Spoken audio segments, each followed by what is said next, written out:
माधवराव, काय झाले असे तातडीने का बोलवून घेतलेत? तसेच महत्वाचे बोलावयाचे होते. नंतर येणाऱ्यांचा राबता सुरू झाल्यावर बोलता नसते आले. बोला. काका, वासुदेव बळवंत फडकेंचे बंड म्हणजे खेडोपाडी पडणारे दरोडे असे सरकारचे आणि नागरिकांचे मत झाले आहे. होय माधवराव, पण हे समीकरण बरोबर आहे की कुणीतरी बंडाच्या नावाखाली आपलीच पोळी भाजून घेतो आहे हे कळावयास मार्ग नाही. बरे, असेही कळले आहे की मागच्याच महिन्यात वासुदेव बळवंत फडक्यांच्या मनी आत्मसमर्पणाचे विचारही घोळत होते.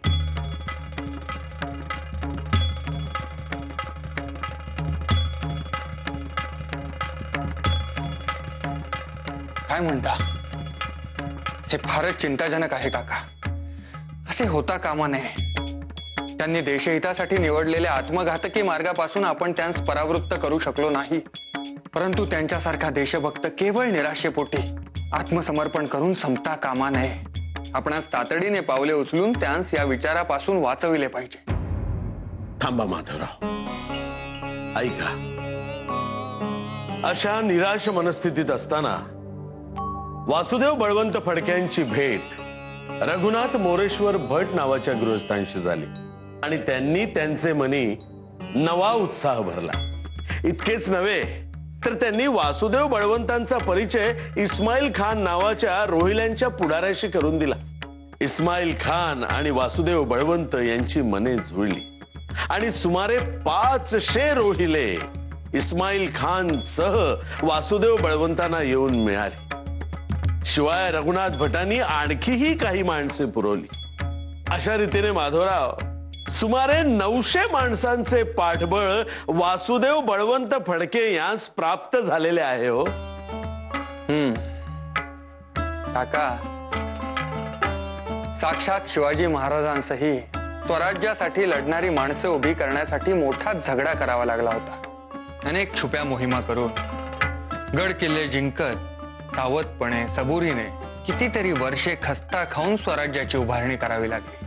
वासुदेव बळवंत फडकेंच्या मनीही तशीच आत आहे, परंतु भोवतालच्या बदललेल्या काळाचे त्यांस भान नाही. काका, केवळ उत्साह असून भागत नाही.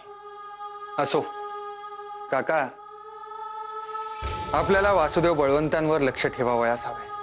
कारण उद्या त्यांचे बंड फसले म्हणजे त्यांच्यावर चारही बाजूने संकट कोसळणार यात शंकाच नाही.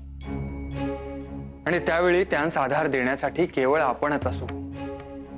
होय, आपले कार्यकर्ते सतत लक्ष ठेवून असतात. इतकेच नव्हे तर वासुदेव बळवंत फडके यांचे नाव पुढे करून पोळी भाजणाऱ्यांची ही नावे आपल्याला लवकरात लवकर कळतील. ठीक, तर मग बरे काका, तुम्ही पुढे व्हा.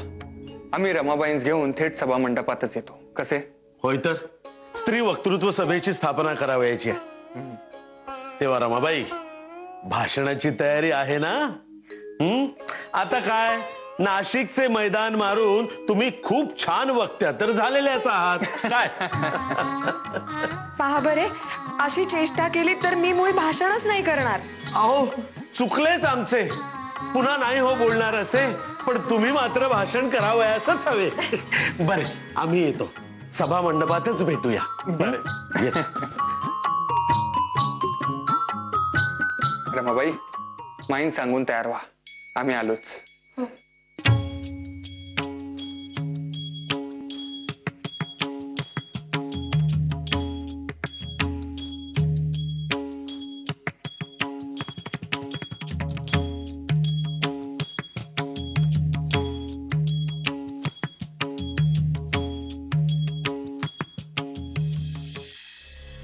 माई, रमे, बरे झाले आली. चल बस, भाजी घे निवडायला. आणि भाजी निवडून झाली ते खोबरे खोवून दे मला. आणि ते खोबऱ्याचे झाले ना की कोशिंबिरीची तयारी कर. माई, अगो बस, अगो उभी का बस. घे, चल ये निवडायला पटापटा.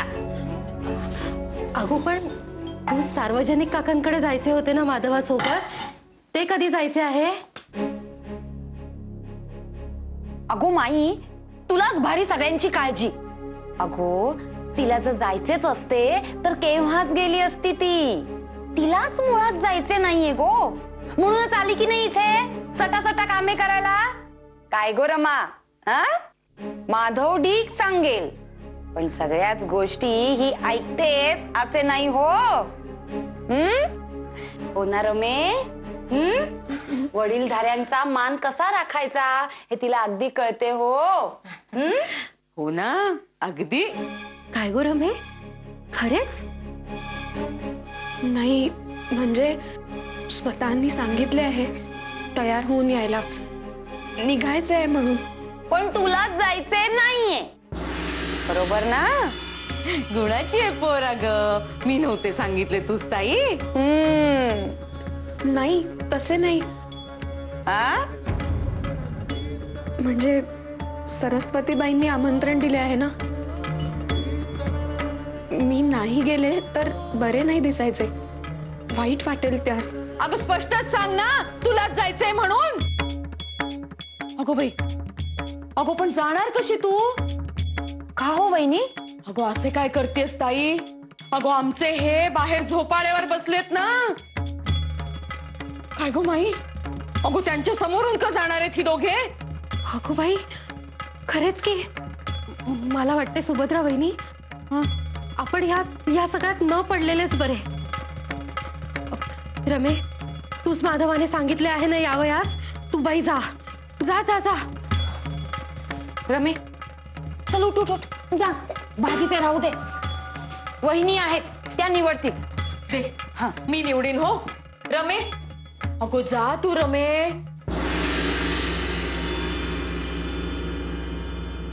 अगो काय झाले, जातीयस ना? अरे देवा, आता काय करायचे? विठू काका रागावले म्हणजे? पण नाही गेले तर स्वतःची आज्ञा मोडल्यासारखे होईल. अगो रमे, उठ आता. थोंब्यासारखी काय बसून येत? जायचे आहे ना? माई, येते मी. अगो पण, अगो बाई बाई बाई बाई बाई, ही तर गेली. ही गेली. बघितलेत ना माई, पडत्या फळाची आज्ञा काय असते हे यांच्याकडनं शिका. तरी जेव्हा ही आली होती तेव्हाच कळले होते मला की मला जायचे आहे हे सांगायला आली आहे ही. आणि मुद्दामूनच तिला ह्या ना त्या कामामध्ये अडकवून ठेवत होते मी. पण काय झाले, शिवाय वहिनींनी भाऊजींचा धाक दाखवला की नाही? पण ऐकले, तोंडावर निघून गेले. ताई, अहो त्या दोघांचे बाहेर काय होईल याची भारी चिंता लागून राहिली हो मला. कसे डोंबल्याची चिंता. नाही तर काय. नाही, मी तर म्हणते जाऊच देत दोघांना. अगो निदान यांच्या मनमानीला आमचे हे लगाम तरी घालतील.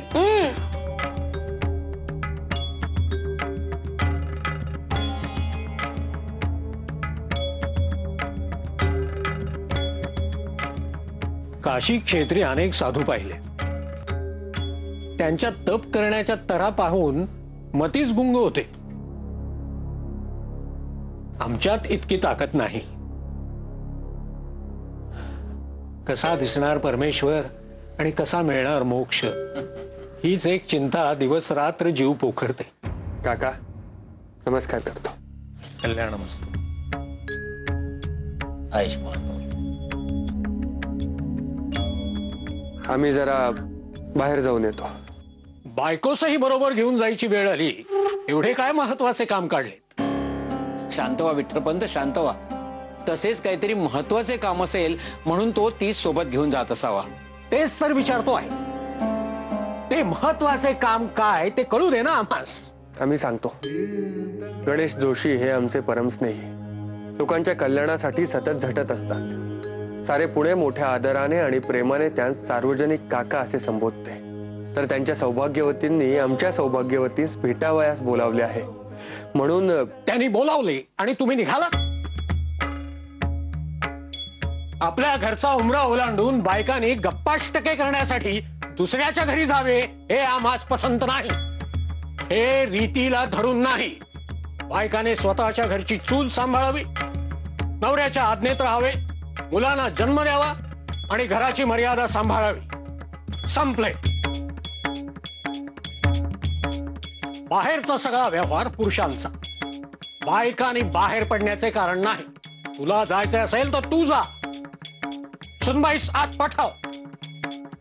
क्षमा करा काका, परंतु आमचा हा कार्यक्रम आधीच ठरलेला आहे. त्यात बदल करणे चांगले नाही दिसणार. आम्हास उलटून बोलतोस. तुझ्या वडिलांना असे बोलला असतास का? माफ करा विठ्ठलपंत, पण तुमचा काहीतरी गैरसमज होतोय. माधव त्यातला नाहीये. तुम्ही जरा धीराने आणि समजुतीने घेतलं तर बरे होईल. विठ्ठलपंत, एक गोष्ट लक्षात घ्या. तो आता साधा सुद्धा माणूस नाहीये. तो न्यायाधीश आहे. तेव्हा समाजात बरीच मंडळी त्याच्या संबंधात येतात. बरीच मंडळी इथे त्याच्या सल्ल्यासाठी येतात आणि त्यांचा इथे कसा राबता असतो हे तुम्ही पाहिलेच आहे. बऱ्याच सभांमधून त्यास नेहमी निमंत्रणे येत असतात. लोकांच्या हितासाठी त्याने अनेक सभा सुरू केल्या आहेत. जसे पूर्वी घरोघरी हळदी कुंकू समारंभ होत असत, तसेच आता सार्वजनिक होतात. आणि अशाच एखाद्या हळदी कुंकू समारंभात त्यास सुनबाईस बरोबर घेऊन जावे लागते. ते तत्वज्ञान आम्हास सांगू नका. आम्हास एवढेच माहिती आहे की ही मुलगी जर आत्ता घराबाहेर गेली तर आमचा अपमान होईल.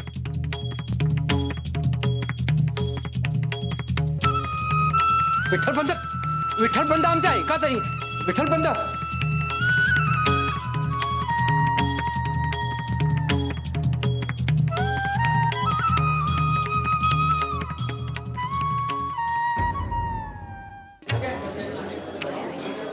माधवराव अजून आले नाही.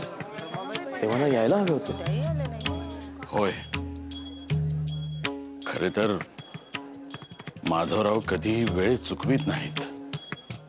परंतु आम्ही तोच विचार करीत आहोत. काका, बरे, तू जा. यावेळेस विलंब होणार आहे. आम्ही बोलतो.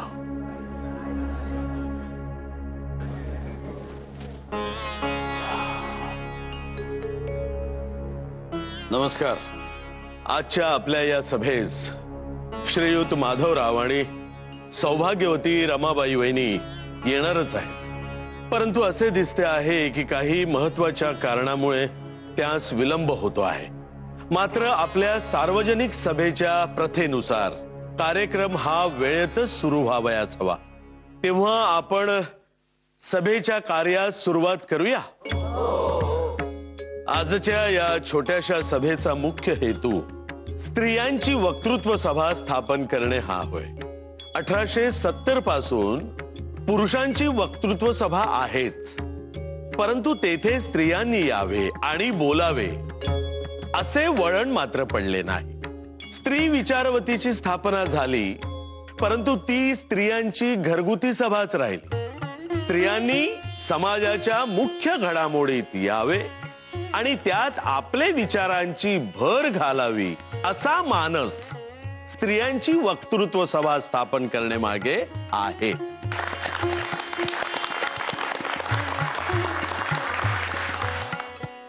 या सभेत दर आठवड्यात एका ठराविक दिवशी स्त्रियांनी एकत्र येऊन आपल्या आवडत्या विषयावर भाषणे करावी असा विचार आहे. आणि महत्वाचे म्हणजे या स्त्री वक्तृत्व सभेस पुरुषांचा पाठिंबा राहील आणि स्त्रियांच्या अडचणी सोडवण्यासाठी स्त्री पुरुष सहकार्याने कामे करतील. स्त्रिया समाजाने योग्य तो मान द्यावा आणि त्यांच्या अंगच्या गुणाची वाढ व्हावी यासाठी ही सभा असावी असे माधवरावांस वाटते. या योगे स्त्रिया स्वतंत्रपणे विचार करून ते जाहीरपणे मांडू लागल्या म्हणजे त्यांचा धीटपणा आणि आत्मविश्वास आपोआपच वाढेल. हा त्यांचा तर्क उचितच आहे.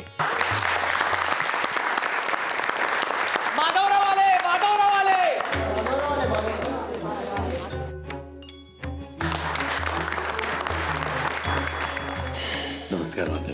नमस्कार काका. जी. रमाबाईंस येणे काही जमले नाही. बरे, आपण बसा. होय. बसा.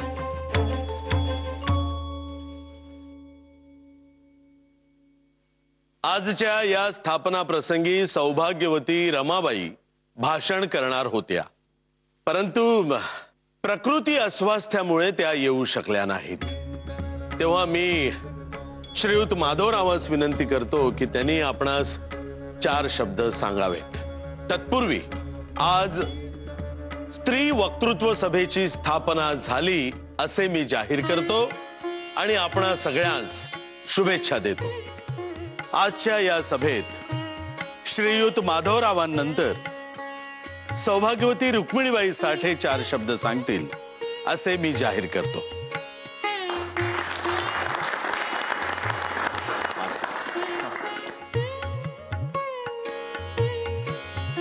नमस्कार.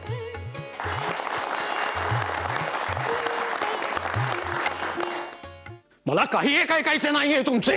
हो पण विठ्ठल पंत ऐका तरी, तुम्ही असे भरल्या घरातून जाणे योग्य नव्हे. कशाला थांबायचे? ज्या घरातल्या चालीरीती संपल्या आहेत तिथे आम्हाला थांबावेसे वाटत नाही. मी हात जोडते.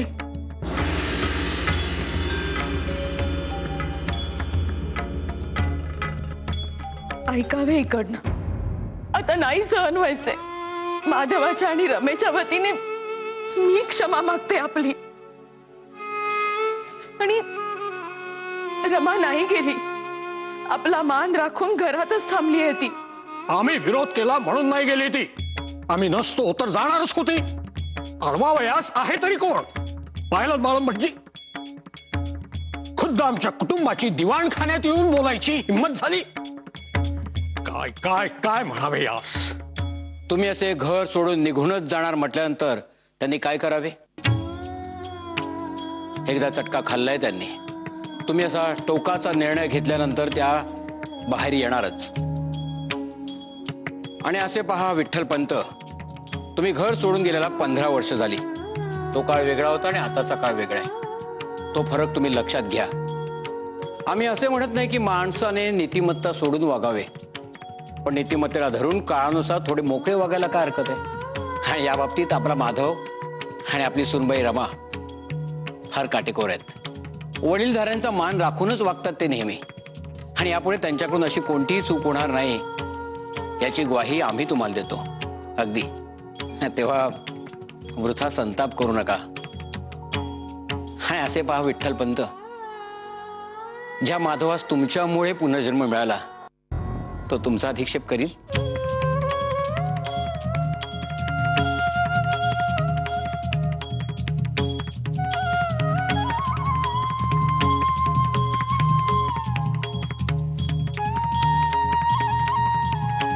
वावघे वाकून तो दुर्मिळ जन्म वाया दवडील?